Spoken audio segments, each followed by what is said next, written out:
tout le monde. On va laisser les autres rentrer au fur et à mesure, mais on va commencer parce que, comme à toutes les tables rouges, on a beaucoup de choses à vous partager, puis on veut maximiser notre temps pour faire en sorte que vous repartiez d'ici avec le plus d'informations, de conseils juicy possible. Donc, première chose, bienvenue à tout le monde.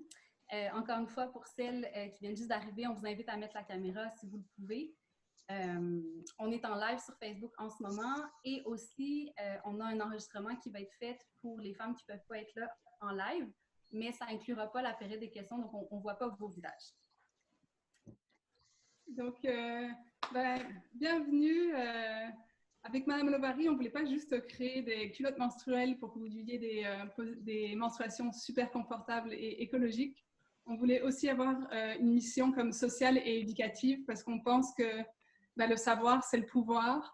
Donc, se retrouver autour d'une table et de discuter de sujets avec des spécialistes, ça nous permet justement d'être plus dans le savoir et d'avoir plus d'ancrage dans notre vie pour vivre des menstruations saines et positives.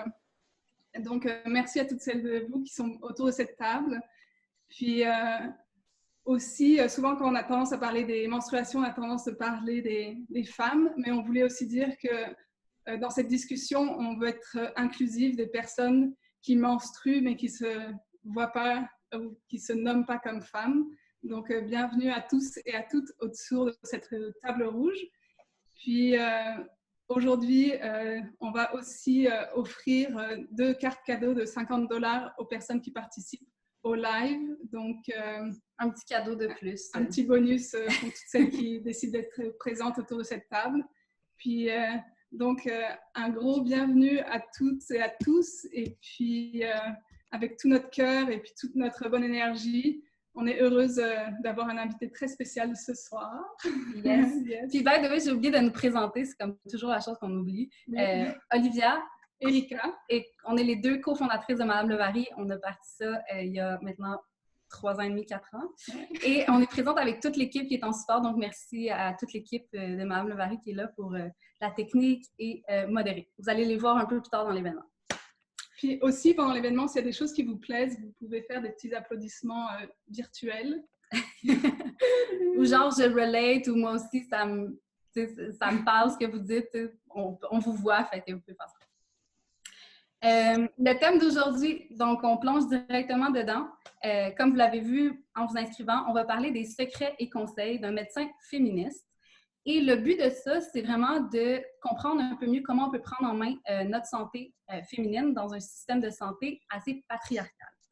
Et je ne sais pas pour vous, mais moi, j'ai souvent été frustrée de ressortir d'un cabinet de médecin en me disant « Merde, j'ai pas l'impression d'avoir été entendue, j'ai pas l'impression d'avoir été à l'aise pour partager ce que j'avais à partager, j'ai pas l'impression que mes choix ont été considérés ou d'avoir vraiment eu le choix. » Donc, je pense qu'il y a plusieurs femmes à qui j'ai parlé qui ont la même expérience. Donc, d'avoir un médecin qui peut nous parler un peu de l'envers du décor, je sens que ça va être vraiment très important pour moi et probablement pour vous aussi.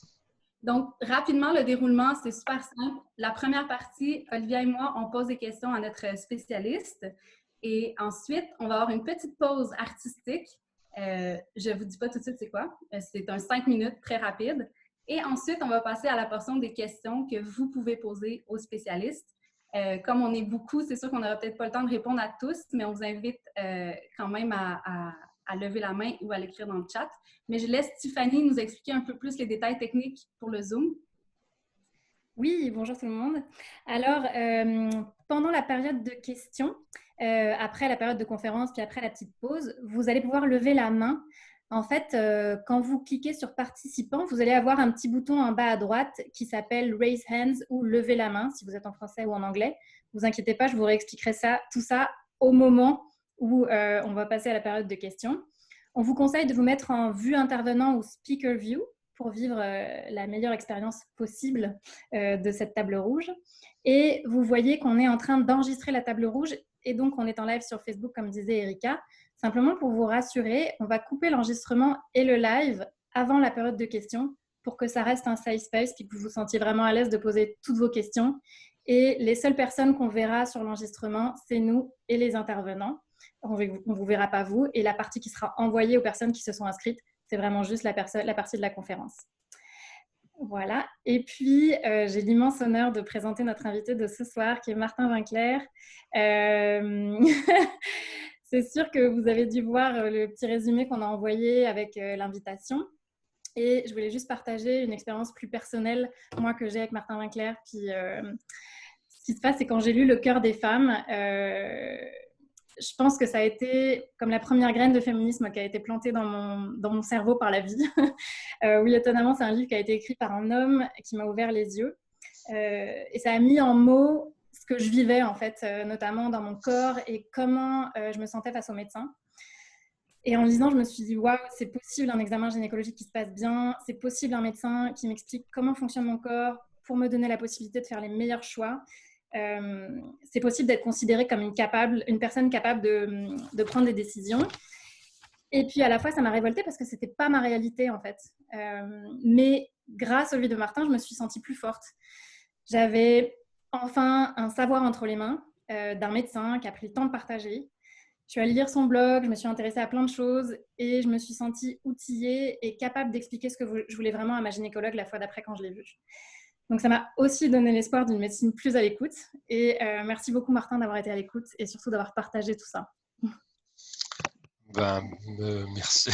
Je ne sais pas quoi dire. Merci, Tiffany. Écoute,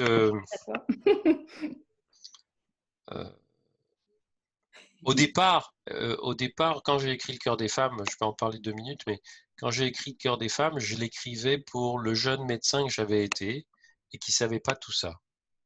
C'est-à-dire que je voulais partager. C'est comme si j'avais pu me renvoyer dans le passé des messages en me disant, voilà, quand tu vas commencer à t'occuper des gens, il y a des erreurs qu'il ne faut pas commettre. Et tout ce que j'ai appris sur le soin, je l'ai appris avec les femmes parce que j'ai travaillé au milieu des femmes. D'abord parce que quand on est médecin de famille, on voit sur 10 consultations, il y a 7 femmes. Et puis, on voit les femmes pour elles, on les voit pour leurs compagnes ou leurs compagnons, on les voit pour leurs parents, on les voit pour leurs enfants, etc. Donc, c'est elles qui communiquent. Et ensuite, je suis allé travailler dans une clinique d'avortement. Et là, évidemment, je voyais majoritairement des femmes. Et elles me racontaient leur vie. Et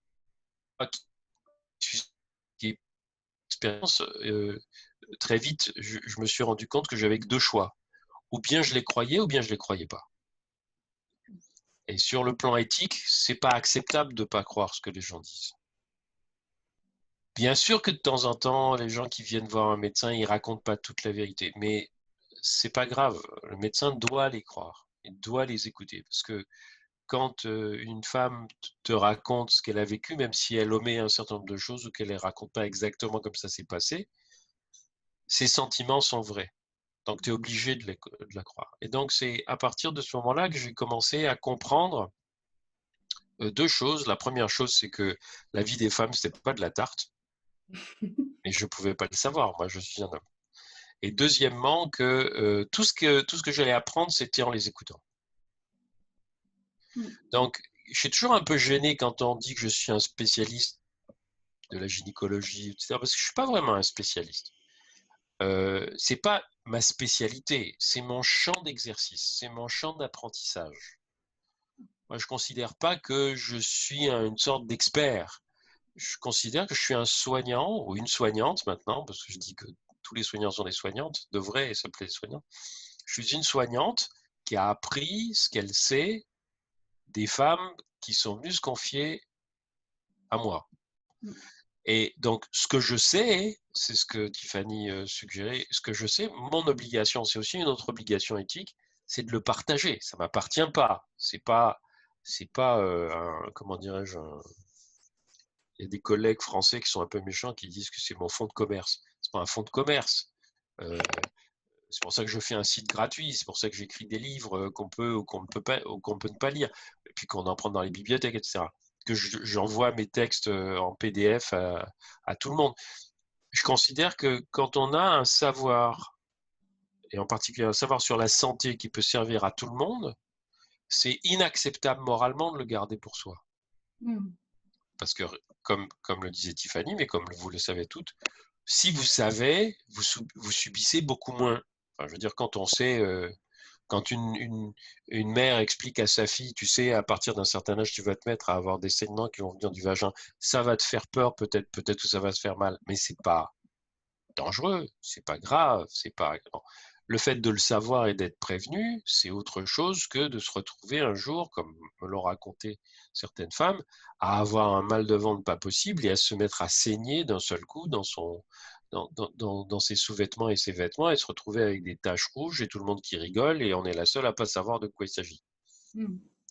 Donc, le savoir, le partage du savoir, il est indispensable à l'autonomisation de la personne. Et bon, j'ai vécu en France longtemps, depuis 11 ans je vis à Montréal et maintenant je suis citoyen canadien. Et ici j'ai appris ce qu'on appelle la bioéthique, c'est-à-dire que les règles morales de comportement imposent aux soignantes et aux soignants de faire en sorte que les personnes qui ont affaire à eux et à elles soient autonomes, c'est-à-dire prennent leurs décisions et s'autonomisent par rapport à leurs besoins.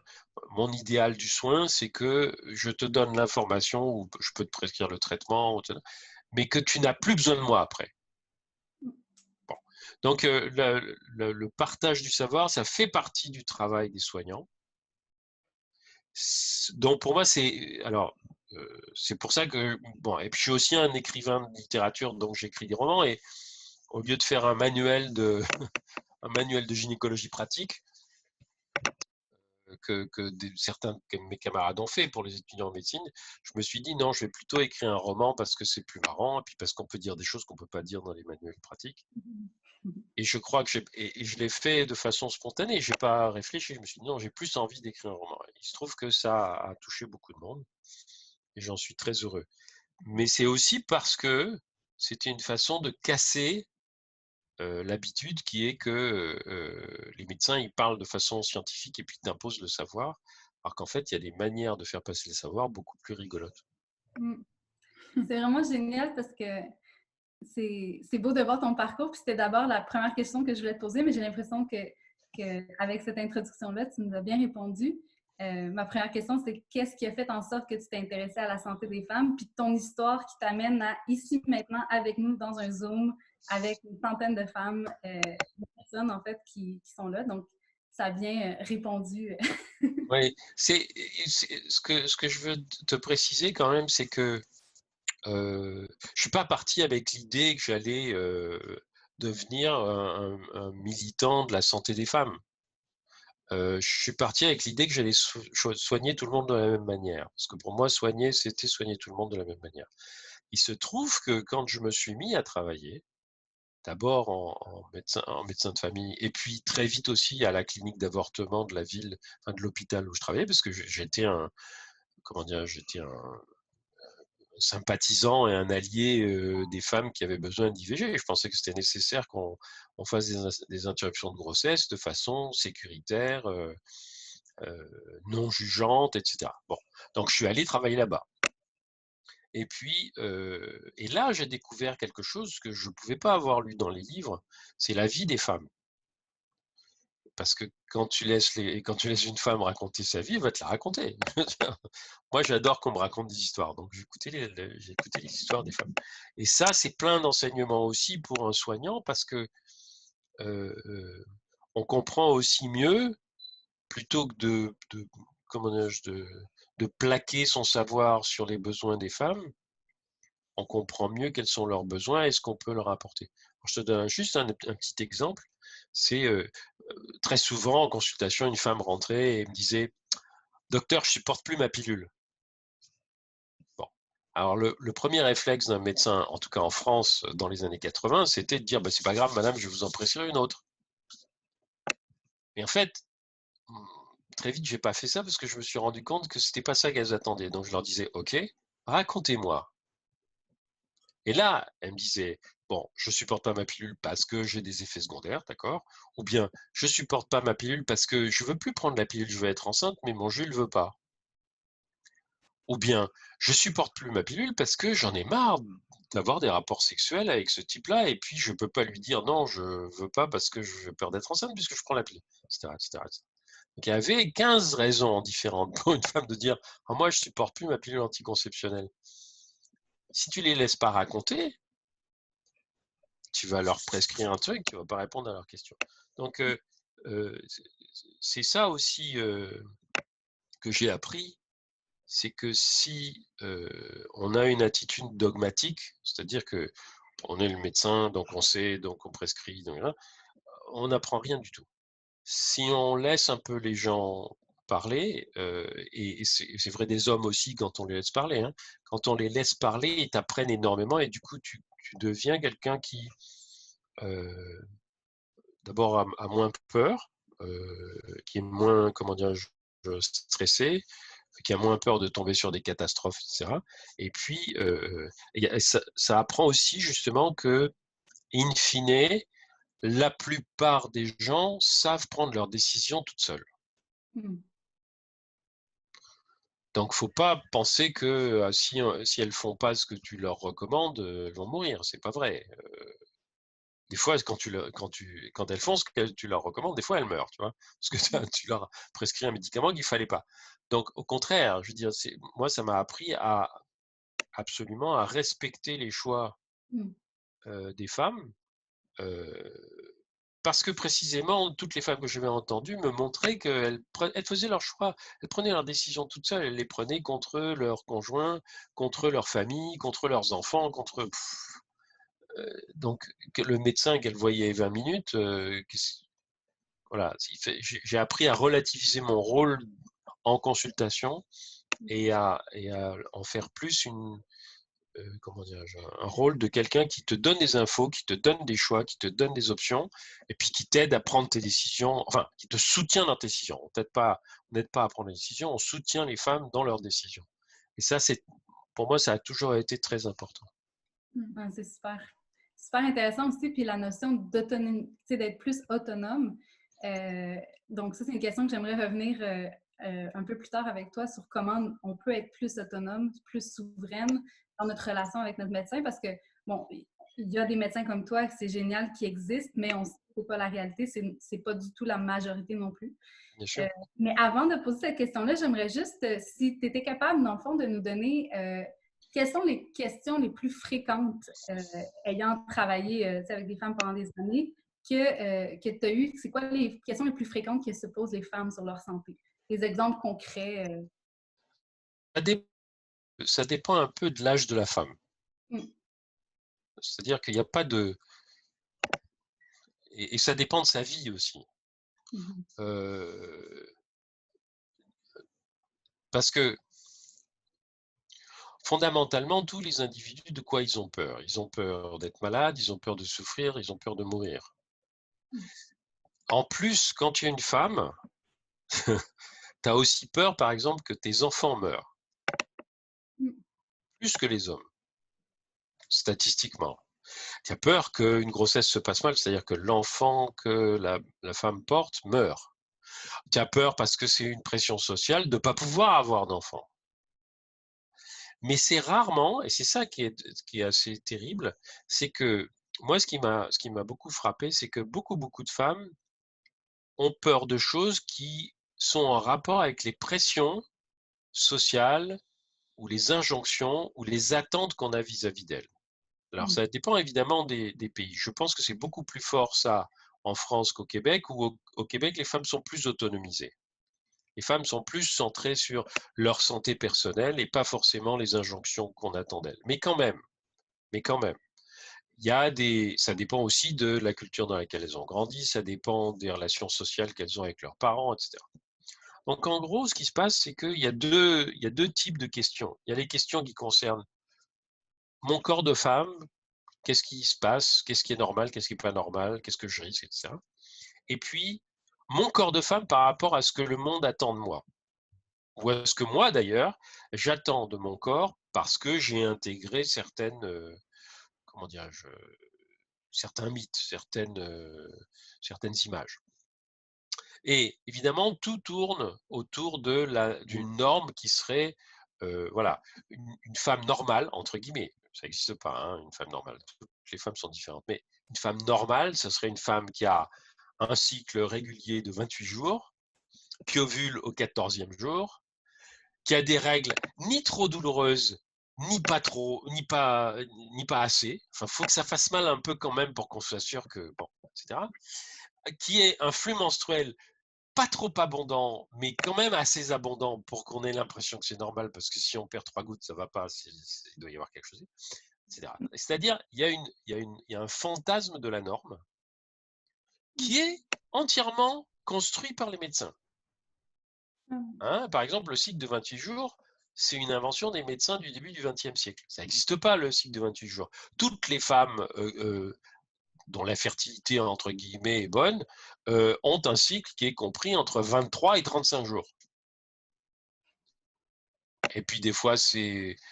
Et puis, ça peut changer avec l'âge. Ça peut changer avec le fait d'avoir eu des enfants ou pas. Ça peut changer avec 50 000 choses. Bon. Donc, il n'y a pas de norme.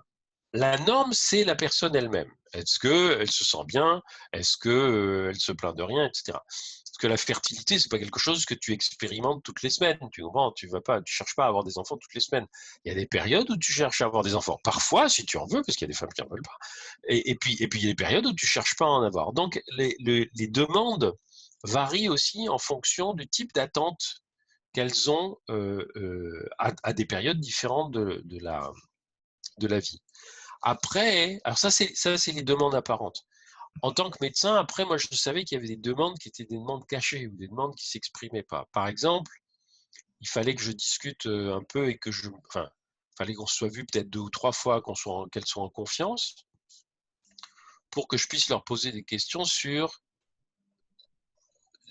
par exemple, les violences ou les brutalités sexuelles qu'on pouvait exercer sur elles. Parce qu'il y a beaucoup de femmes qui n'abordent pas ça comme ça d'emblée. Il faut leur poser la question.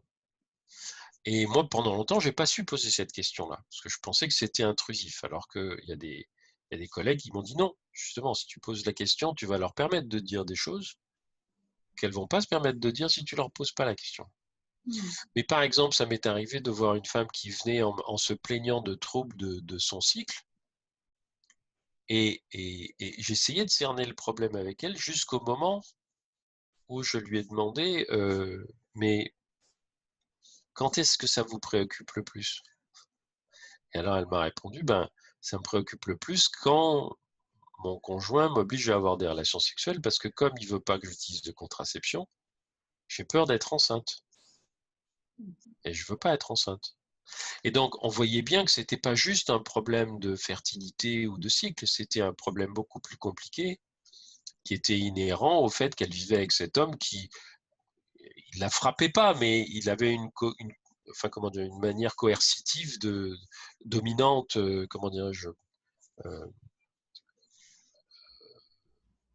morale contrôlante. Voilà, il était contrôlant. Et c'est le mot que je cherchais. Et donc, mais elle commençait par son problème d'irrégularité de règles parce qu'elle me disait, je suis un peu inquiète parce que j'ai pas un cycle très régulier. Alors moi je lui dis, mais vous cherchez à être enceinte? Non, non, surtout pas. Ah, d'accord. Ok. Bon.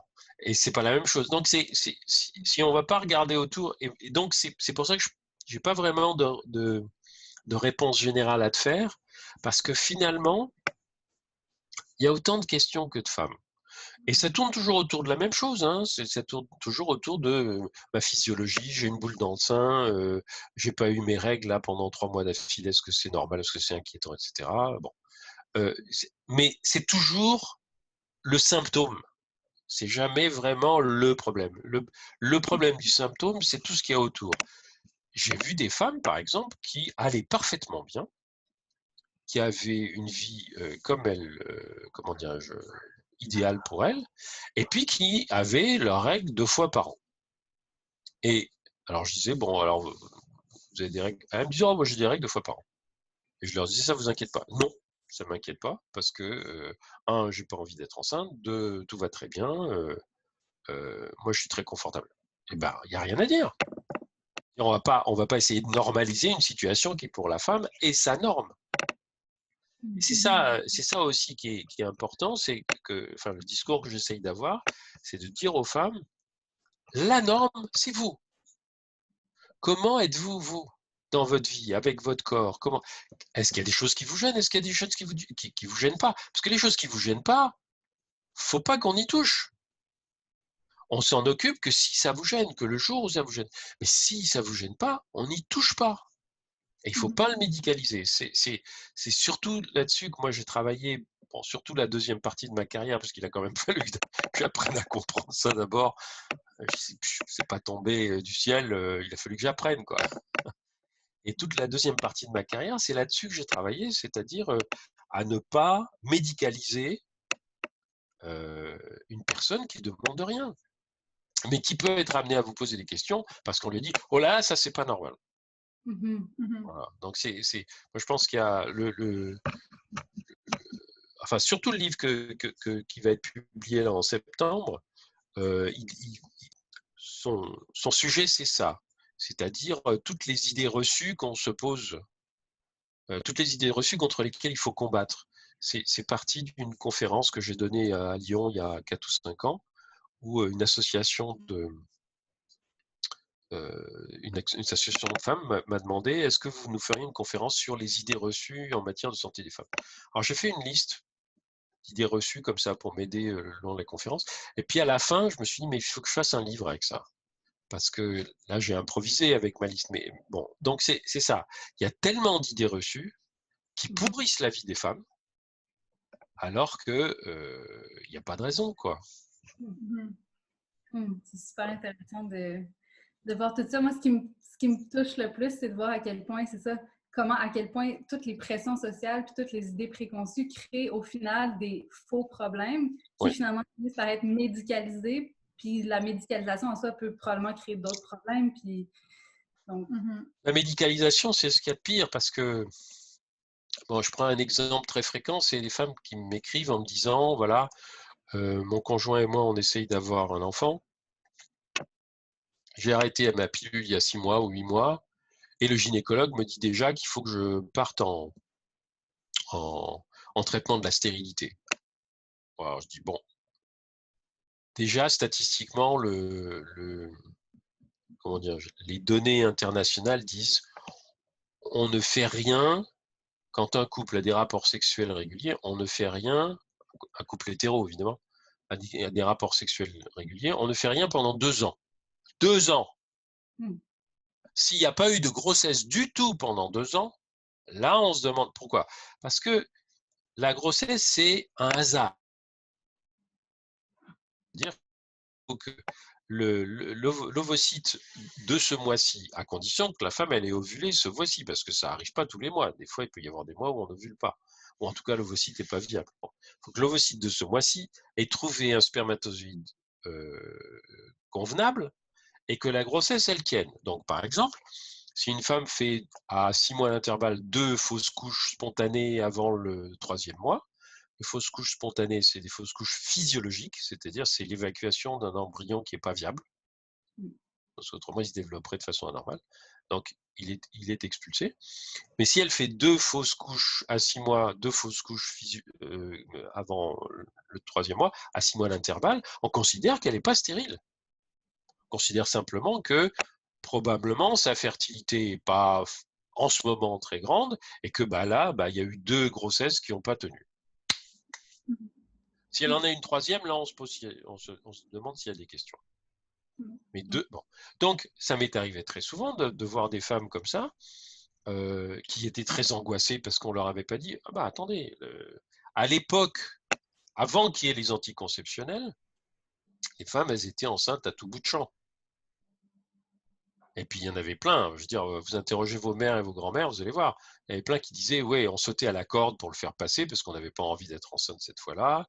Ou on brûlait un cierge pour que ça s'en aille tout seul parce qu'elles savaient qu'il y avait des fausses couches spontanées. Elles se disaient, oh là là, celle-là, j'espère que ça ne va pas tenir. Parce que comme elles étaient enceintes à tout bout de champ, elles en avaient 6, 7, 8, 10 ici au Québec. Hein, et de très grandes familles. Bon. Donc, mais maintenant, depuis, mettons, 40 ans ou 50 ans que la contraception est répandue, les femmes ne savent pas qu'elles peuvent être enceintes à tout bout de champ, mais que parmi toutes ces grossesses, il y en a qui ne tiennent pas. Donc, si elles veulent commencer à avoir une grossesse et que la première, c'est une fausse couche, elles sont très angoissées parce qu'on ne les prévient pas. Ça, c'est quelque chose, par exemple, que je disais à toutes les jeunes femmes qui me disaient bon, je peux arrêter ma pilule quand je veux, le jour où je veux un enfant, je dis oui, mais attention, Il faut que vous sachiez que peut-être que votre première grossesse ne tiendra pas. Et c'est pas grave. Donc, on rejoint encore ce qu'on disait tout à l'heure sur le fait de prévenir. Si tu sais, et encore une fois, c'est une question de génération, parce que les femmes d'il y a 50 ans, elles savaient ça. Mais les femmes d'aujourd'hui qui utilisent une contraception ne le savent plus parce qu'on ne leur dit pas, et deux, elles ne l'ont pas vécu. Mais si tu sais ça, c'est beaucoup plus détendu. Si tu sais que, encore une fois, 90% des grossesses surviennent dans l'année qui suit l'arrêt de la contraception, quand les gens ont des rapports hétérosexuels réguliers, bah, tu te dis, ça n'a pas besoin d'être le premier mois, ça peut être au bout de 6 mois, ça peut être au bout de 8, ça peut être, 90% ont lieu dans la première année et encore 5% dans la deuxième année. Donc, il ne faut pas se presser. Ça ne va pas forcément prendre. Oui, mais ma copine, quand elle a oublié sa pilule, ça a pris tout de suite. Oui, mais c'est un hasard. C'est un hasard. C'est tombé sur elle. Alors, pour elle, c'est du 100%, c'est malheureux, mais c'est quand même un hasard. Parce que c'est toujours un tirage au sort. Donc, voilà, moi, je trouve ça très important de remettre en perspective la physiologie. Parce que si on n'enseigne pas ça aux filles à 10 ans à l'école, elles ne le seront pas. Oui, puis je pense que ce qui est intéressant aussi, c'est de juste, encore une fois, le concept de prévenir. Tu sais, quand tu sais quelque chose, parce que tu parlais de la femme, mettons, qui s'était inquiétée, j'ai pas eu l'enfant le premier, je suis peut-être stérile, bien, toute la conception mentale puis toutes les pensées qu'il y avait à avoir, bien, ça aussi, c'est dommageable. Ça a un capital dommageable aussi de croire qu'on est stérile parce que on a fait une fausse couche, tu sais. Donc, pour moi, ça remet encore en perspective, c'est tellement important d'avoir ces moments-là, table rouge, je suis comme super excitée. Ouais. On a, Olivia, si tu veux. Oui, j'avais une question pour toi, Martin, c'est de savoir qu'est-ce que tu aimerais que les femmes sachent quand elles vont aller voir un médecin pour être plus autonomes? Encore une fois, ça dépend des femmes et ça dépend de leurs besoins. C'est-à-dire que moi, je pense que alors contrairement à la plupart de mes confrères, je pense que c'est très bien d'aller regarder sur Google, de poser les questions sur Google, les questions auxquelles on n'a pas de réponse. Ce qu'il faut, c'est qu'il faut lire plusieurs réponses. Parce qu'on va voir très vite quelles sont les réponses qui sont convergentes et quels sont les gens qui vous racontent des trucs qui sont un peu tirés par les cheveux. Moi, je pense que plus une femme est informée, plus elle a précisé son problème, et mieux c'est. Donc, je pense que le travail, c'est surtout ça. C'est de quoi j'ai besoin, moi? Qu'est-ce qui me préoccupe à moi? Et plus elle va être précise sur ce qui la préoccupe, parce que, encore une fois, des fois, on vient avec une sorte de prétexte, c'est-à-dire, docteur, je ne supporte pas bien ma pilule. Mais, docteur, je ne supporte pas bien ma pilule, si c'est un prétexte, le médecin, il ne va pas voir. Mais si vous lui dites, bon, j'ai tel type d'effet secondaire, ou bien, j'ai peur d'avoir un cancer à cause des hormones, ou bien, j'ai des douleurs dans les seins extraordinaires depuis qu'on m'a mis mon implant, ça me fait une trouille terrible, je ne sais pas pourquoi. Quand c'est quelque chose qui est vraiment particulier, ou ma sœur, elle a des problèmes de fertilité, est-ce que je vais avoir des problèmes de fertilité, moi? Je suis plus jeune, mais est-ce que j'en aurai? J'ai eu un retard de règles de 3 semaines, est-ce que c'était vraiment un retard de règles ou est-ce que c'était une fausse couche spontanée? Plus la question est précise, et plus les médecins vont répondre de manière précise. Ce n'est pas toujours facile, parce qu'on n'a pas toujours des questions précises. Mais je crois que c'est ça. Et c'est pour ça que c'est intéressant d'aller poser la question qu'on se pose soit dans Google et de voir ce qui sort, en le prenant comme de l'information et non pas en le prenant comme la vérité. Parce qu'il n'y a pas, ça ne peut pas être la vérité. Justement, quand on pose une question générale, il va sortir plein de choses générales qui ne vont pas concerner la personne qui les pose. Je ne sais pas si vous avez lu, c'est un vieux roman qui s'appelle 3 hommes dans un bateau. Dans 3 hommes dans un bateau, au début, il y a un type qui dit, le narrateur dit, je suis allé à la bibliothèque, à la British Library, et puis j'ai lu tous les livres de médecine, et j'ai découvert que j'avais tous les symptômes de toutes les maladies. Alors je suis allé voir mon médecin en lui disant, écoutez, vous allez pouvoir faire une belle publication dans un magazine, j'ai tous les symptômes de toutes les maladies, sauf l'arthrose de la femme de chambre. Je ne sais pas pourquoi je n'ai pas les symptômes de l'arthrose de la femme de chambre. C'est une arthrose des personnes qui travaillent à genoux. Et le médecin lui dit, écoutez, voilà, vous allez manger des pommes et du steak le matin, et vous allez aller vous promener avec votre chien, vous allez arrêter de lire des livres que vous ne comprenez pas.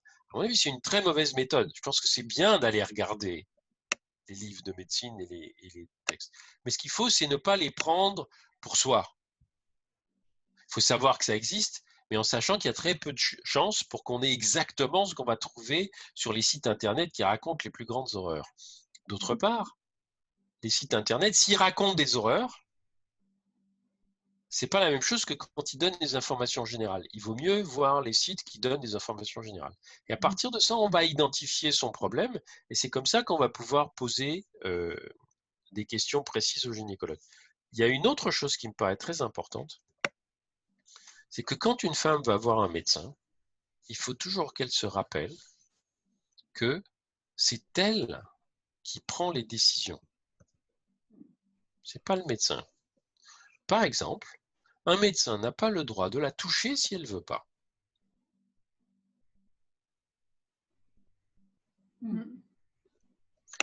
Parce qu'il peut vous dire, ah ouais, pendant qu'on est là, je vais vous examiner les seins. Non. Je n'ai pas envie que vous m'examiniez les seins. Et elle a absolument raison. Il n'a pas à lui examiner les seins si elle n'a rien au niveau des seins qui la gêne. Pourquoi il va lui examiner les seins? Il ne va rien trouver. Donc, si c'est juste pour lui, pour se faire plaisir, ou alors pour se rassurer, non. Non. Il faut que ce soit elle qui guide ce que le médecin va examiner. Il n'y a aucune raison, encore une fois, il n'y a aucune raison qu'il lui examine les seins si elle vient pour un problème de trouble du cycle, de trouble du cycle sans douleur, par exemple. J'ai des troubles du cycle sans douleur, il n'a peut-être même pas besoin de l'examiner, de lui faire un examen gynécologique, parce que si elle a pas mal, il ne verra rien. Il peut lui proposer une échographie. Il peut l'interroger beaucoup sur ses antécédents familiaux, etc. Mais si elle ne veut pas se faire examiner, et un médecin n'a pas le droit de lui dire « Ah ben non, si je ne vous examine pas, je ne peux pas vous soigner. » Alors, pourquoi il a fait 10 ans d'études? Attends. Bien sûr qu'il peut. Moi, ça m'est et j'ai toujours, dès que je me suis rendu compte que c'était indispensable, j'ai dit aux femmes, vous savez, je ne vous examine que si vous pensez que c'est utile. C'est-à-dire, si vous voulez que je regarde s'il y a quelque chose qui ne va pas. Mais moi, je ne vous examine pas si que c'est pas nécessaire, il n'y a aucune raison qu'on vous inflige ça. Et c'est ça l'autonomie, elle commence par ça. La deuxième chose, c'est que quel que soit ce que va dire le gynécologue, vous êtes toujours en droit, et il est en devoir, ou elle est en devoir, de répondre aux questions que vous allez lui poser. Il vous dit quelque chose, il dit, vous avez le droit de dire, je ne comprends pas. Je n'ai pas compris, il faut que vous me réexpliquiez. Ça m'est arrivé souvent, par exemple, de sortir des planches anatomiques ou des trucs, des dessins pour expliquer aux femmes parce qu'elles ne voyaient pas visuellement. Elles n'avaient pas fait de biologie, elles n'avaient pas fait d'anatomie, elles ne voyaient pas. Donc, je sortais les planches, je sortais les dessins.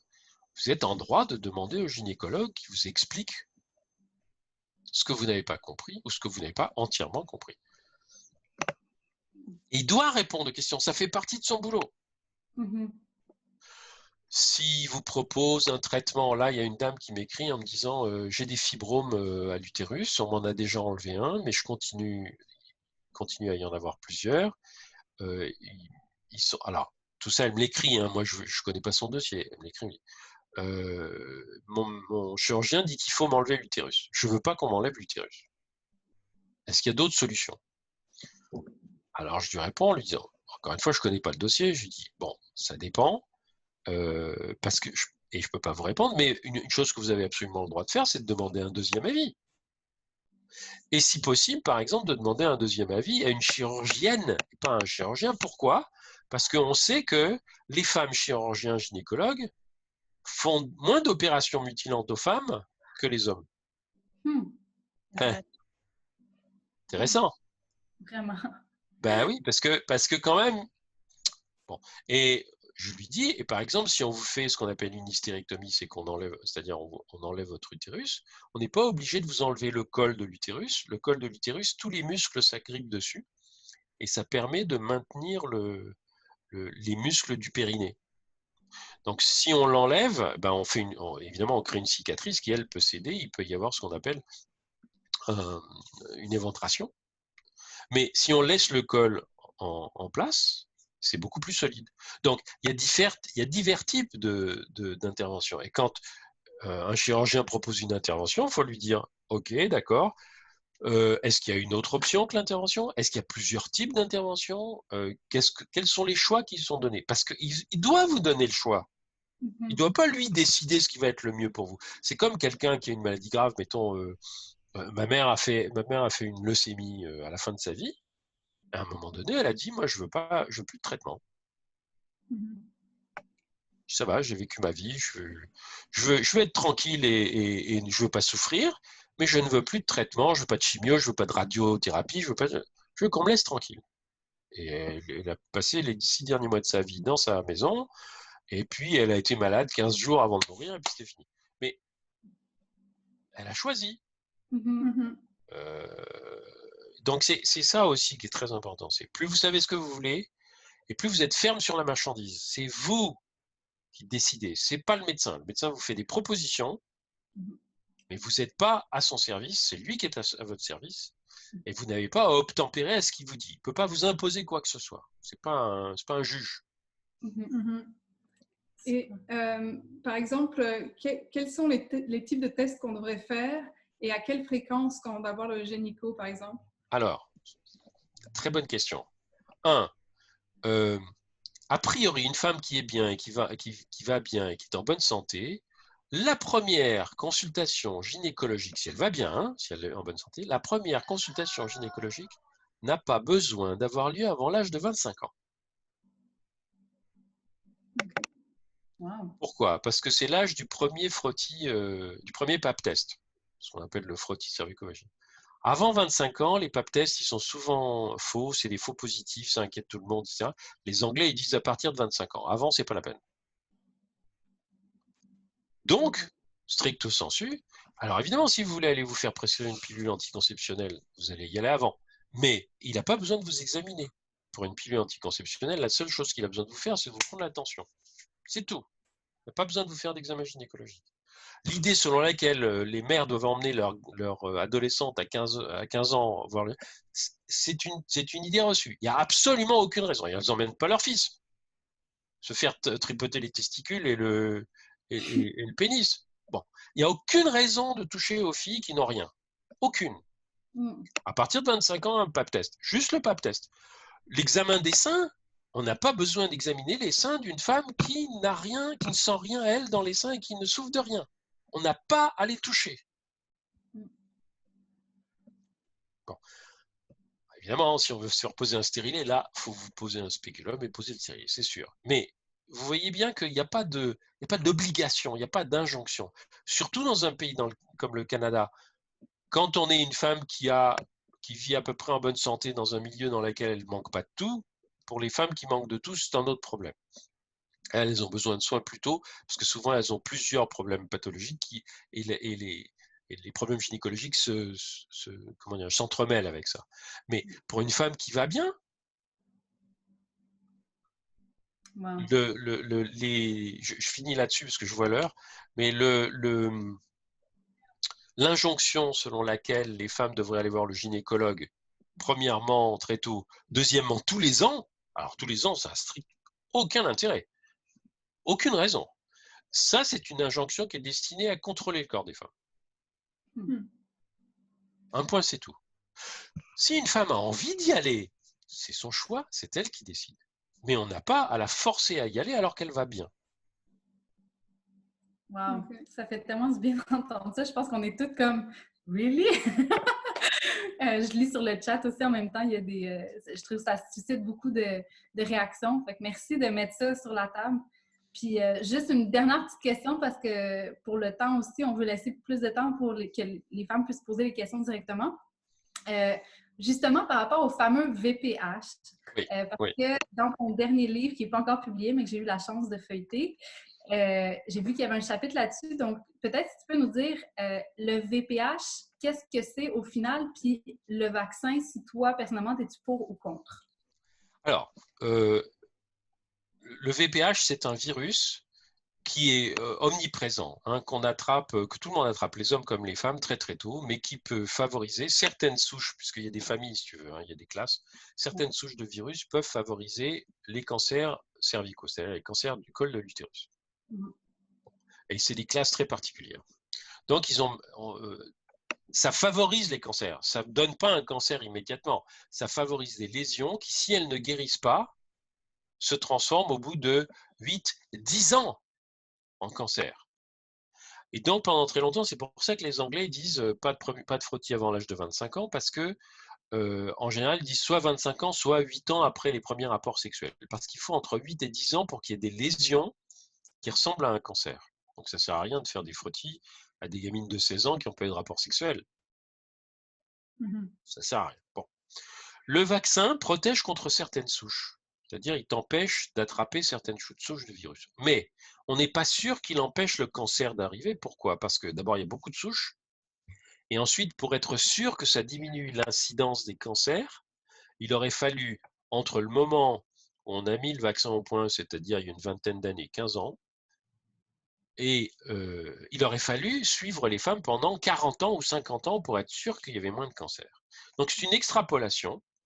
Et c'est une extrapolation qui a permis au laboratoire d'inciter les gouvernements à faire vacciner les filles très jeunes, très tôt, contre le VPH. Alors moi, je suis ni pour ni contre. Je pense que c'est un vaccin qui n'est pas utile parce qu'il faut toujours faire un pap test.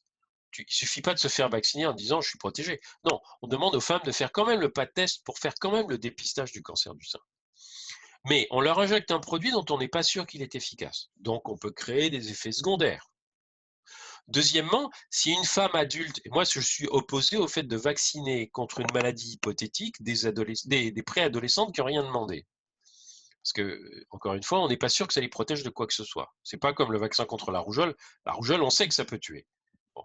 Là, on sait qu'on les protège. Mais le VPH, le vaccin contre le VPH, on n'est pas sûr. Une femme de 18 ou 20 ans, jusqu'à l'âge de 23-25 ans, peut se faire vacciner. Donc, pourquoi obliger toutes les petites à se faire vacciner alors qu'elles peuvent le faire plus tard elles-mêmes de leur propre choix? Et c'est pour ça, et moi, je suis pour que les femmes choisissent, pas qu'on leur impose. Donc, à l'heure actuelle, alors, c'est débattu. Il y a des gens qui disent il faut absolument protéger les femmes, vaccinons tout le monde. Moi, je dis ça coûte très cher de vacciner tout le monde alors qu'il y a plein de femmes qui n'ont pas de pap test. Je préférais qu'on parle des pap toutes. Parce que là, on ne va pas dépister des cancers, mais on ne va pas les vacciner. Et les pap tests ne sont pas faits. L'argent qu'on met dans le vaccin, la vaccination générale, on devrait la mettre dans le dépistage des cancers chez les femmes qui sont des femmes, comment dirais-je, sous-soignées, insuffisamment soignées. Bon. Donc c'est une question de répartition des richesses et de répartition des ressources. Mais si une femme veut se faire vacciner, c'est son droit absolu. Je veux dire, moi, je ne vais pas la culpabiliser pour ça. Donc, c'est ça ce que je réponds. Et je réponds aux mères, si vous ne voulez pas faire vacciner votre fille, vous n'avez pas à vous sentir coupable. Elle aura toujours le loisir de le faire à 18 ans si elle veut. À 18 ans, elle peut voter, elle peut se faire vacciner si elle veut. Hein. Bon, elle peut avoir des rapports sexuels, elle fait ce qu'elle veut. Mais vous n'avez pas, vous, à lui faire quelque chose dont vous ne connaissez pas les effets secondaires potentiels et dont les effets sont de toute façon hypothétiques. Vous n'avez pas à vous laisser manipuler et culpabiliser pour les vacciner parce qu'on vous a dit qu'il fallait le faire. C'est super intéressant. Merci. Je pense de rien. Dans notre audience qui vont être contents d'avoir entendu ça. Et c'est le moment de la petite pause. D'abord, merci déjà pour toute l'information, Martin. Je vois que c'est déjà super riche. Je sens qu'il y a plein de questions qui s'en viennent, dont une question que si elle n'est pas posée, moi je vais la poser, je vais me permettre de faire partie de l'audience. Donc, on vous propose une petite pause artistique. Dans les tables rouges, on fait toujours un petit 5 minutes pour comme un peu sortir de l'information, pour faire un peu comme une douche interne que j'appelle. Et cette fois-ci, on vous présente une conteuse qui va nous faire un petit conte de 5 minutes qui est en lien avec ce qu'on parle maintenant. Et c'est une conteuse qui est très chère à mon cœur. C'est une amie de longue date. Et elle a déjà fait son compte lors d'une première table rouge quand on était un petit groupe en live. Donc, les risques que vous l'ayez déjà vu sont très faibles. Mais je suis sûre que si vous l'avez déjà vu, vous allez encore vouloir la revoir parce que c'est trop bon. Donc, je vous présente, sans plus tarder, Shakti qui nous fait un petit conte avec tout son cœur. Shakti. Yes. Attends, je te unmute. OK.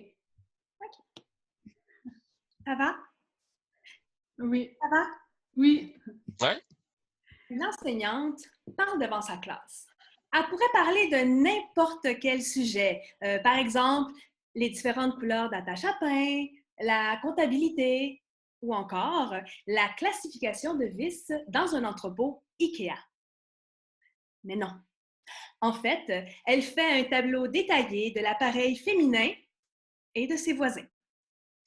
Vous avez ici la vulve, le vagin, l'utérus et la symphyse pubienne, le périnée, le rectum, le sacrum, le coccyx, les muscles pelvico-trochanteriens, la vessie, le détrusor, le plancher pelvien. Ça va? Moi, je suis assise dans la classe avec mes collègues, puis on sait qu'après l'explication anatomique, ça va être le temps de la pratique de palpation par voie interne. Pour la pratique, on va être invité à faire des groupes mixtes pour se prêter nos entrejambes. Je suis pas à l'aise. Je sais pas pour vous, mais moi, ma vulve puis mon vagin, je les montre pas à n'importe qui. Hein? Me semble qu'avant d'écarter mes jambes devant un ou une collègue, j'ai besoin d'être rassurée. Puis parti comme c'est là, on peut pas dire que la professeure est enveloppante. Pendant que je pense à ça, la professeure enfile un gant pour nous donner les instructions de la palpation par voie interne. Assurez-vous de mettre du lubrifiant jusqu'à la racine de vos doigts. Une fois que la patiente est placée en position gynécologique, c'est l'inspection visuelle. Est-ce que les grandes lèvres recouvrent bien les petites lèvres? Prenez votre main non dominante en pince pouce-index pour écarter les lèvres. De votre main dominante, prenez le majeur et l'index pour les rentrer dans le vagin. On écarte les doigts à l'horizontale et on teste la force du plancher pelvien. On compte tout le monde ensemble, on serre. 1, serrez, serrez, c'est comme quand vous retenez un gaz. 2, 3, 4, 5. De l'autre côté maintenant, on tourne les doigts. 1, 2, 3. Hey! Manoune, là, c'est une créature gênée. Puis depuis qu'elle a reçu une barre de vélo en pleine lèvre droite, elle a la tronche d'un Picasso. Ça fait que ça me tente pas d'expliquer à toute la classe pourquoi elle est cubiste. Ça me tente pas non plus d'expliquer que même en été, elle a des poils. Quand je pense à ça, les gars, ils vont capoter. Comment ils vont faire quand ça va être le temps de faire des équipes? Comment ils vont faire pour s'approcher de nous? Excuse, je peux-tu être en équipe avec toi? Tu peux-tu m'emprunter ton... Moi, je réponds quoi? Viens-t'en, champion! Je te prête ma fourche! Je vous le dis, le malaise est palpable. La professeure a continué sa classe. On va poursuivre avec l'évaluation du col de l'utérus. On reste professionnel. Si la patiente a mal, on lui dit « Madame, c'est pour votre bien. » On continue. La patiente a le droit de refuser. Et dans ce temps-là, nous, on lui rappelle « Si vous ne voulez pas aller mieux, madame, c'est votre choix. On reste professionnel. » Ça va? Des questions? Ça va? Non, ça va pas. Ça va pas pantoute. Je me lève, je shake de partout. Puis je m'approche de la professeure qui est en avant, puis je la regarde tout droit dans les yeux. Il n'y a plus un bruit dans la classe. Wouhou! Wow, wow, wow!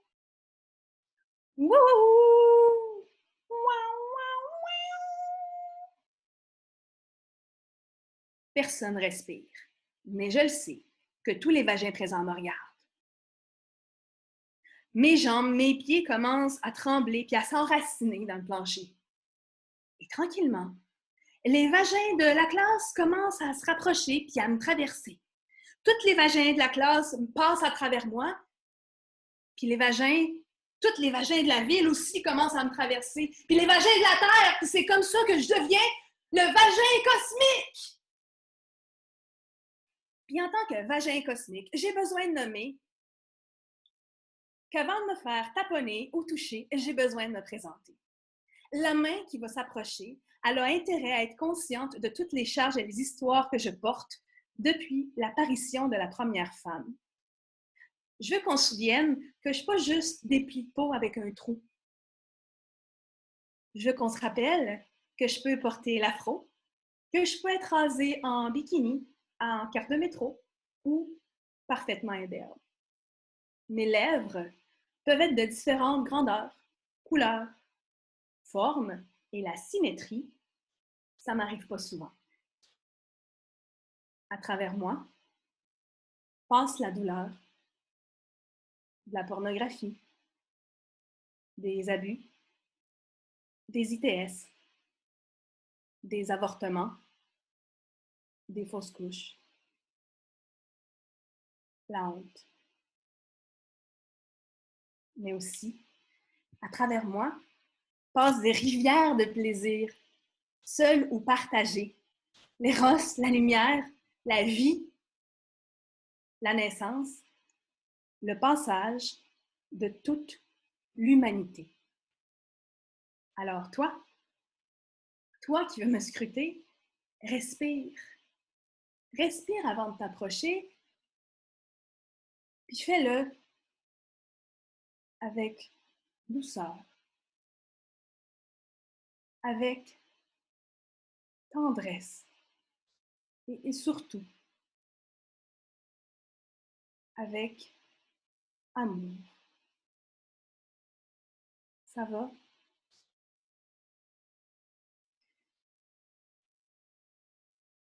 Je suis allée me rasseoir.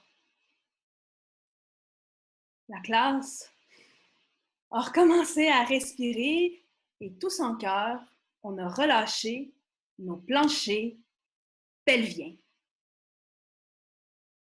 Merci!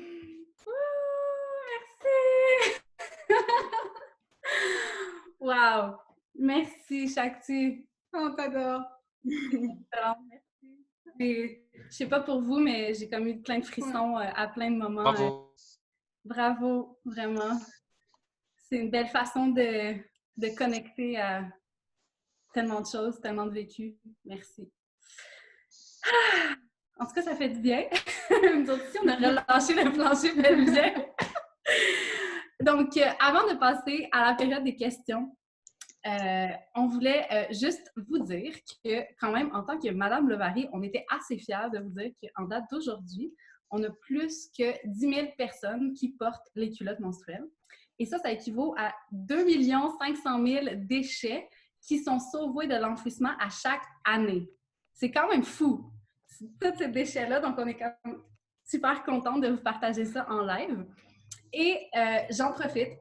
Là, c'est la portion un peu pause publicitaire pour vous présenter en 1 minute, rapidement, avec Olivia qui va faire la démo avec ses mains, comment fonctionne la culotte menstruelle. Ça va prendre 1 minute, éclair, et c'est parti.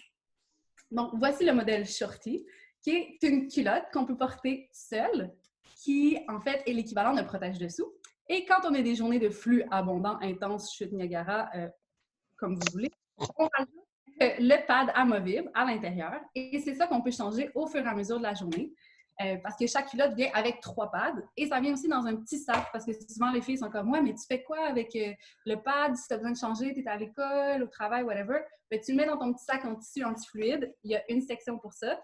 Et dans l'autre section, on prend un propre. Donc, voici le modèle Shorty. C'était la pause publicitaire. Et pour ceux qui ne savent pas encore comment ça marche, la culotte menstruelle, qui ont des questions par rapport à ça, même la coupe menstruelle, on reste en bonus un 10 minutes, Olivia et moi, à la fin de l'événement pour répondre aux questions en lien avec coupe menstruelle, culotte menstruelle. Toutes les questions sont bienvenues. Donc, voilà. Je me demande si Mel est ici. Mel, si tu es là, peut-être raise your hand. Je voulais que tu nous partages en 1 minute, avant qu'on fasse les questions, l'événement de juillet. Tiffany, tu vois si Mel lève la main. Je fais le tour. Je l'avais vu tantôt. OK. Je l'ai vu rentrer dans la salle. Parce que la prochaine édition de la Table Rouge, qui va être le 8 juillet, on fait une édition qui va s'appeler Vulve et vagin, tout savoir. Et on va recevoir Mel Goyer et d'autres invités que je ne vous dis pas tout de suite. Elle a un projet vraiment super excitant qui s'appelle le Vulvorama. C'est vraiment super incroyable, mais je ne vais pas arriver à bien l'expliquer si c'est moi qui le fais. Fait que si elle se présente à some point, je vais demander qu'elle vienne nous l'expliquer en 1 minute. C'est bon, tu ne l'as pas trouvé, Tiff, j'imagine? Non, malheureusement. Bon. Parfait. Fait qu'on ouvre officiellement les questions. Tiff, si tu veux juste réexpliquer les raise hands. Oui, tout à fait. Alors, c'est ça. Quand vous allez dans Participants, qui est un petit icône en bas de votre écran, si vous cliquez dessus, ça va ouvrir une fenêtre sur la droite. Et en bas à droite, il y aura un truc qui s'appelle Raise Hands ou Poser la main. Poser la question, pardon, lever la main. Et en fait, au fur et à mesure, moi, je vais vous démuter pour que vous puissiez poser votre question, puis qu'on vous voit à la vidéo. Et Martin pourra répondre. Et puis, on va faire une alternance de questions orales et de questions écrites, parce qu'il y a eu quand même quelques questions dans le chat, puis on veut que tout le monde se sente à l'aise de poser sa question. C'est pas toujours facile de le poser en allumant sa vidéo, donc on va faire une alternance entre des questions orales et des questions écrites. Voilà, je vais tout de suite, je pense, arrêter le live Facebook et arrêter l'enregistrement, puisque les questions sont safe space. Yes.